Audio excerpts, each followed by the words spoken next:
ہمیں اپنے آپ کو ریویو کرنا چاہیے. یہ اللہ تعالیٰ کی طرف سے ایک بہت بڑی پلاننگ ہے. اور ایک اور بات سمجھیے, ایک ہماری عوام اس وقت دو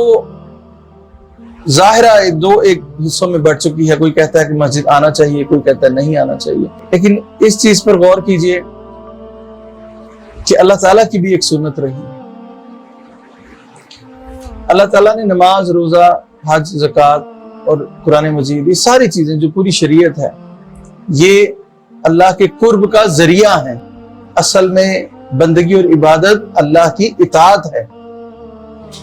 اللہ کی اطاعت اصل میں بندگی ہے. اللہ نے کہا کہ روزہ رکھو, اللہ نے کہا نماز پڑھو, اللہ نے کہا مسجدوں میں جاؤ, تو یہ عبادت ہے. اصل چیز اطاعت ہے. اللہ تعالیٰ بھی آزماتا ہے اپنے بندوں کو. اہم بات ہے بہت, اس کو غور سے سنیے. اللہ تعالیٰ بھی اپنے بندوں کو آزماتا ہے. وہ یہ دیکھتا ہے کہ کوئی شخص اطاعت میری کر رہا ہے, اس کے نفس کی اطاعت تو نہیں بن گئی. اللہ تعالیٰ بھی آزماتا ہے اپنے بندوں کو. وہ یہ دیکھنا چاہتا ہے کہ یہ میرا بندہ اپنے نفس کی اطاعت کرتا ہے یا کسی اور کی اطاعت کرتا ہے یا میری اطاعت کرتا ہے. وہ اس آزمانے کی خاطر کیا کرتا ہے, وہ اپنے حکم کو بدل دیتا ہے. وہ اپنے حکم کو بدلتا ہے. ایک حکم اس نے بدلا تھا قرنوں پہلے, صدیوں پہلے, جب ہر کوئی اس کو سجدے کرتا تھا, ہر کوئی اس کی عبادت کرتا تھا. اللہ نے ایک حکم بدلا اور کہا کہ آج میرے اس شاہکار کو سجدہ کر کے دیکھا. وہ سجدہ تعظیمی تھا یا جو بھی تھا, اس رب نے وہ حکم بدلا اور کہا کہ میرے اس شاہکار تخلیق کو سجدہ کرو, سب کرو. حکم بدل گیا نا. فرشتوں نے سجدہ کیا, میں آدم کی بات کر رہا ہوں. فرشتوں نے سجدہ کیا اور سب نے کیا, مگر شیطان نے نہیں کیا. شیطان حالانکہ بہت سجدے کرتا تھا, بہت ہی باتیں کرتا تھا, اپنی باتوں کی وجہ سے وہ فرشتوں میں شامل تھا, لیکن وہ سجدے بڑھتے بڑھتے بڑھتے بڑھتے محبوب کی بجائے اپنے اس نفس کے سجدے بن چکے تھے. اس عبادت پہ اس کو غرہ تھا, اس عبادت پر اس کو تکبر تھا. وہ سجدے تھے, ظاہر تو اللہ کو تھے, مگر اپنے نفس کے سجدے تھے. اللہ نے چیک کیا کون مجھے سجدہ کرتا. اللہ نے حکم بدلا, اور جس نے اس حکم کو نہیں مانا اس کو شیطان ابلیس بنا دیا. اپنی تکلیف سے لوگوں کو بچائیں اور ان کی تکلیف سے ہم خود بچیں. ہو سکتا ہے کہ اللہ نے حکم بدلا. اور ایک اور بات میں مجھے بتائیں کہ کیا اللہ مسجدوں میں مقید ہے؟ کیا اللہ اس حرم میں مقید ہے؟ اللہ تو کہتا ہے زمین و آسمان کے اندر میں نہیں سما سکتا, مگر وہ کیا کہتا ہے کہ وہ میں لامکاں ہوں لیکن تیرے دل کا مقیم ہوں, تیرے مومن کے دل میں رہتا ہے. میں لا شریک ہوں لیکن تیرے غم میں شریک ہوں. قرآن پڑھیے اور اس میں دیکھیے, پہچان لیجئے کہ اللہ کہاں ہے. وہ تو کہتا ہے میرے بندے ہوا معکم اینما کنتم, تو جہاں کہیں بھی ہے میں تیرے ساتھ. وہ تو کہتا ہے نبی صلی اللہ علیہ وسلم ان سے کہہ دیجئے, اگر میرے بندے پوچھتے ہیں آپ سے کہ میں کہاں ہوں, تو انہیں کہہ دیجئے فَإِنِّي قریب, میں تو بہت قریب ہوں ان سے. وہ تو اعلان کرتا ہے وَنَحْنُ أَقْرَبُ إِلَيْهِ مِنْ حَبْلِ الْوَرِيدِ, میں تو تیری رگے جاں سے بھی زیادہ قریب ہوں. بس ہمیں تو بس نگاہ ڈالنی ہے اس دل پہ جہاں پر وہ ہے, جس کا وہ مکین ہے. ہو سکتا ہے اس نے حکم بدلا. وہ یہ دیکھے کہ کون میری اطاعت کرتا ہے اور کس کے سجدے نفس کے سجدے بن چکے ہیں, کس کی اطاعت نفس کی اطاعت بن چکی ہے. کیونکہ بہت بڑا فرق ہے, بہت بڑا فرق ہے جس کو ہم سمجھیں معبود اور محبوب میں. ہو شیطان کا معبود تھا مگر اس کا محبوب کوئی نہیں تھا. اور حضور صلی اللہ علیہ وسلم کی اس حدیث کو اچھی طرح سے ذہن میں رکھ لیجئے کہ حضور فرمایا کہ وہ شخص تم میں سے مومن نہیں ہو سکتا جس کے ہاتھ اور زبان سے دوسرے مسلمان محفوظ نہ. اگر ہم اس وبا کو پھیلانے کا سبب بن رہے ہیں تو سوچئے کہ ہم اپنی دانش میں تو عبادت کر رہے ہیں, لیکن ہم اس ٹائٹل سے محروم ہو چکے ہیں جسے حضور صلی اللہ علیہ وسلم نے فرمایا کہ وہ مومن نہیں ہو سکتا. اور آپ یہ بھی دیکھیے شیطان نے اس دن کیا گنوایا جس دن اس نے سجدہ نہ کیا. اس نے ریجیکشن تو کمائی, اس نے جہنم تو کمائی, اس نے اور کیا گنوایا.